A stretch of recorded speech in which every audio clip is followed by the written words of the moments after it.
Hello everyone, welcome back to my video series Train Like a Real Pilot. I'm Greg Sim Pilot, and as you can see, we have switched it up. We're on the East Coast now. Well, we're still on the East Coast, but we're up in JFK now. We're going to be doing a slightly different scenario, something that no one's probably ever seen before, and hopefully the airplane can do it. So, a little background information on myself. I'm a real world A320 pilot. And this video series is aimed at giving you guys a inside look into what we do every year when we go through our recurrent training. Again, this video is for entertainment purposes only and not to be used for any real world flying. If you do plan on flying in the real world, I do suggest that you consult your company's standard operating procedures. So as you can see, we're all loaded up here in JFK. We're going to be going out straight ahead, and then we're going to be making a traffic pattern back around to runway 13 right on the RNAV approach, or the GPS approach. This video is going to be broken up into two, as I'll be doing the GPS approach twice into JFK. So one will be to a go-around, one will be to a landing. But in this video, we're going to be going over approaches to stalls. So, approaches to stalls have been a huge thing ever since the accident of Colgan Airlines up in Buffalo, New York, where the captain inadvertently put the aircraft into a stall by pulling up on the stick and kept pulling back on the stick even though the aircraft was trying to get out of the stall by activating the stick pusher. He still override the stick pusher and pulled back on the column with enough force to override it. Kept the aircraft in the stall. For some reason, the first officer retracted the gear. Was it the gear and the flaps? And that only worsened the situation. That kind of sealed their fate once that happened. So they stalled it, spun it into the ground, and ever since then, Congress has made a huge push in the airline safety to train all airline pilots on stall technique, both low altitude and high altitude stalls. So a lot of stuff has been going on behind the scenes since that accident has happened, and once Congress had made a bill to mandate stall training. So the reason why that's such a big deal is, so, in your primary training, when you're learning how to fly your Cessna 172, you do stalls a lot. It's a huge focus on your training when you're in your primary training. Once you move up into the airline world, you're not expected to ever be in that stall envelope. So they never really considered it a factor. So they're up until the Colgan accident, there had really been no emphasis on stall prevention or recovery. And after that, after Congress passed the bill, a lot of work had been done by various airlines, various sim manufacturers, and engineers to try to get the simulators to replicate how the aircraft will stall in real life, because the simulators weren't even programmed to handle a stall. Um, and so they actually had to figure out, get the data from the various manufacturers, Airbus, Boeing, Embraer, Bombardier, all the big manufacturers. They had to get all the data from them and then figure out how to put that in the computer so that the simulator will simulate a stall. Now, will this simulate a stall exactly how the simulator will? I'm not too sure. We're going to find out together. We're not going to take it to a full stall. So what we're going to do is we're going to depart off of runway 4. I get the wind's calm, clear day, beautiful day outside. Uh, all of the rest of the stuff that we're going to be going over, that's why it's so clear and calm out. It's really just for demonstration purposes at this point to show you how things are done. So for the GPS approaches, I might put the clouds back in there and some gusty winds. But for now, we're just demoing the stalls and how to recover from a stall. So, like I said, not gonna take it to a full stall. We're just gonna take it till we get either um, the stall indication from the aircraft. We start getting reduced uh, control effectiveness, or we start getting a buffet from the aircraft. Those are a few of the indications that we are approaching a stall. Just like in your primary training, when you're in your primary training, your earliest indications of a stall, you start getting the stall horn, aircraft buffeting, reduce control surface, reduced authority from your flight controls. So we're going to do all of those exact things.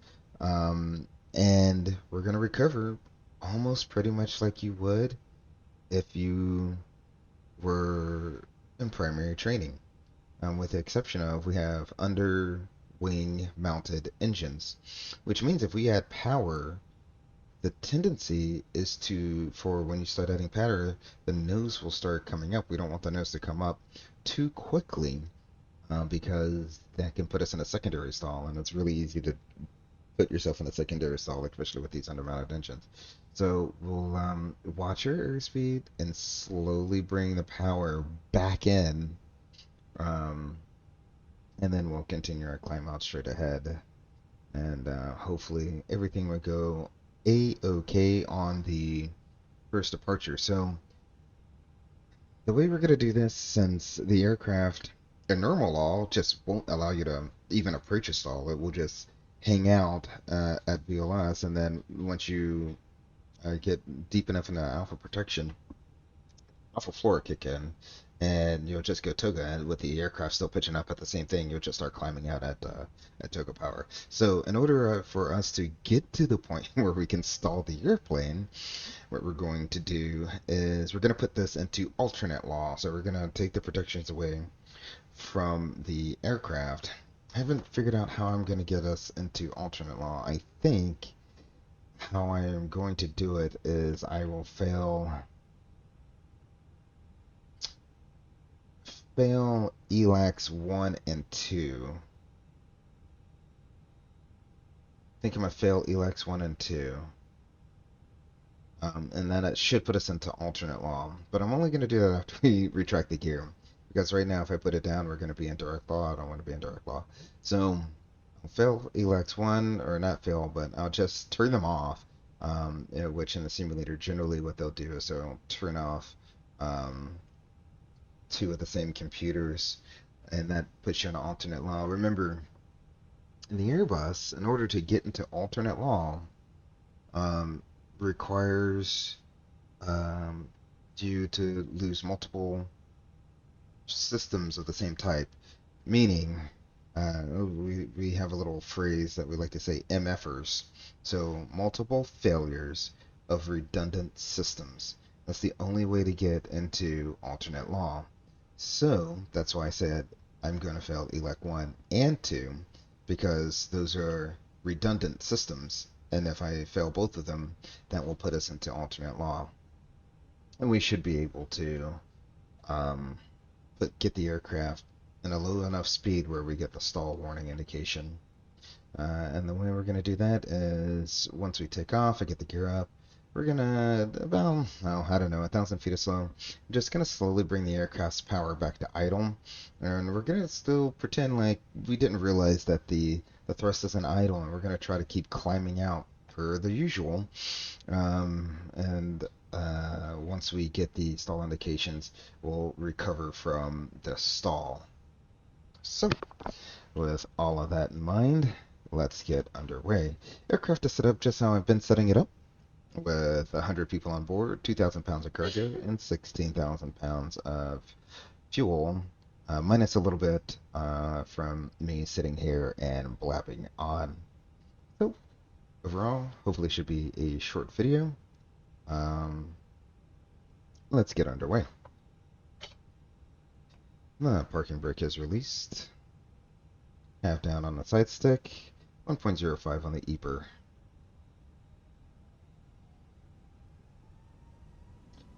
There's our 1.05. Flex. Thrust set. I do not know why the aircraft is zigging and zagging so much.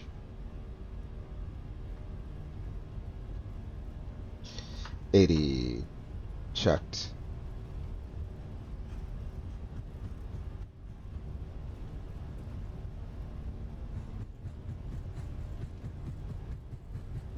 B1. Rotate. Positive rate. Gear up.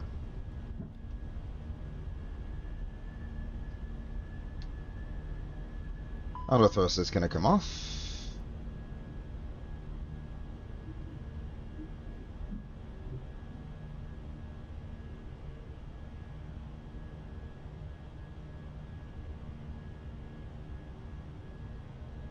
And I'm going to go ahead and turn ELAC 1 off and ELAC 2 off. We should be in alternate law. There we go. Got the amber X's, so we are in alternate law. So now I'm pitch back down to the command bars, but instead I'm going to bring the thrust down to idle, and we're going to hold our pitch. We still want to climb out. I'm just going to hold the pitch. There's our stall. So I'm going to bring the pitch down to break the stall. Yes, we are going to lose altitude. There we go. We're coming up above VLS. Here comes the thrust.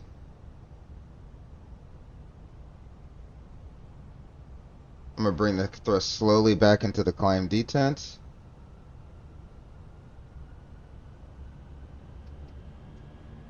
We're in climb. Climb set. Positive rate. Gear up. Set mass approach altitude. We're at 5,000 feet. That's set. Flaps 1. And now we just resume our normal climb out. And that is how we recover from a departure stall. With that said, I'm going to turn the ELAC 1 and 2 back on, clear our faults. Auto thrust can come on. There it is. Well, like I said, pretty short video. Thank you for joining me as we did a demonstration on how to recover from a departure stall. Aircraft performed exactly how I expected it to perform. You get into the alpha protection range. Because you're in alternate law, you can take it all the way down into the alpha max range, and we'll go flaps up after takeoff checklist.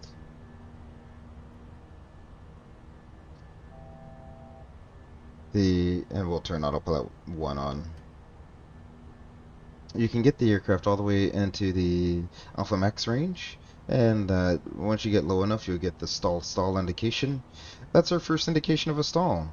If we were in a full motion simulator, you might start getting some buffeting, and you could definitely start feeling the reduced effectiveness of the aircraft control surfaces. So that went exactly how I anticipated it would in the actual simulator, and the Fenix did a superb job of simulating it as well at Microsoft Flight Simulator 2020. Well, that's it for this video. I'm Gray Eagle. Until I see you in the next video, take care of yourselves and each other.